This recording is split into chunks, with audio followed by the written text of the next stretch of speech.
उपराष्ट्रपति जगदीप धनखड़ ने किसानों के प्रति केंद्र सरकार के रवैये पर गहरी चिंता जताई और कृषि मंत्री से किसानों के साथ किए गए वादों को लेकर सवाल उठाया।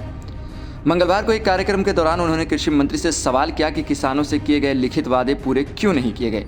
उनका कहना था कि कृषि मंत्री जी, एक एक पल भारी है। मैं आपसे अनुरोध करता हूं कि आप बताएं, क्या किसान से वादा किया गया था? क्या हुआ? वादा पूरा क्यों नहीं हुआ? वादा पूरा करने के लिए हम क्या कर रहे हैं?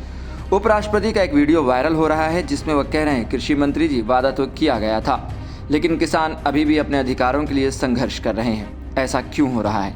क्या हमारी नीतियां सही दिशा में हैं या फिर हमें अपनी नीतियों में कुछ सुधार करने की आवश्यकता है?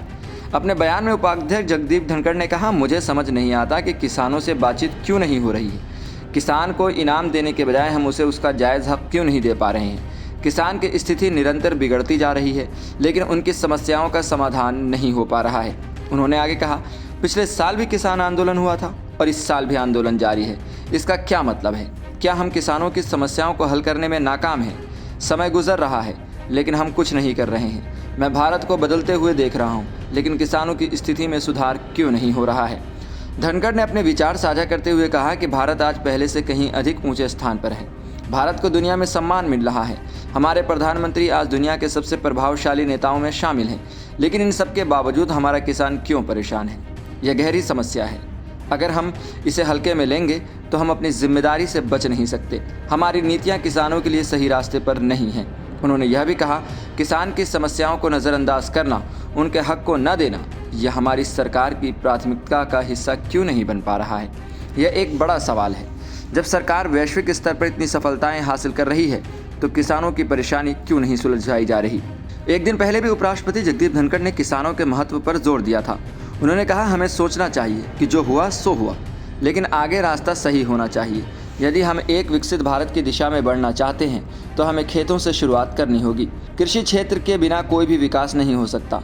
हमें किसानों की समस्याओं का तत्काल समाधान करना होगा। भारत के खेतों में काम करने वाले किसान आज भी समस्याओं से जूझ रहे हैं और यह हमारी जिम्मेदारी है कि हम उनके लिए ठोस कदम उठाएं। उनका यह भी कहना था कि भारत के किसानों को अब तक जो समस्याएं झेलनी पड़ी हैं, वे सिर्फ उनकी नहीं बल्कि हमारे पूरे देश की समस्या है। यदि किसान खुशहाल होंगे तभी हम एक समृद्ध और विकसित राष्ट्र की ओर बढ़ सकते हैं। इसलिए सरकार को किसानों के हितों की प्राथमिकता देते हुए अपनी नीतियों को सुधारने की आवश्यकता है। आपको बता दें कि पिछले दिनों किसानों का आंदोलन फिर से जारी हुआ। उम्मीद जताई जा रही है कि 6 दिसंबर को पंजाब के किसान भी आंदोलन का हिस्सा बनेंगे। लेकिन अगर ये आंदोलन ऐसे ही जारी रहता है तो फिर से ये सवाल केंद्र सरकार पर खड़े करती है कि आखिर सरकार क्या कर रही है। कहीं ना कहीं जगदीप धनखड़ का ये सवाल केंद्र सरकार के रवैये पर सवाल खड़े करता है और जवाब जनता चाहती है।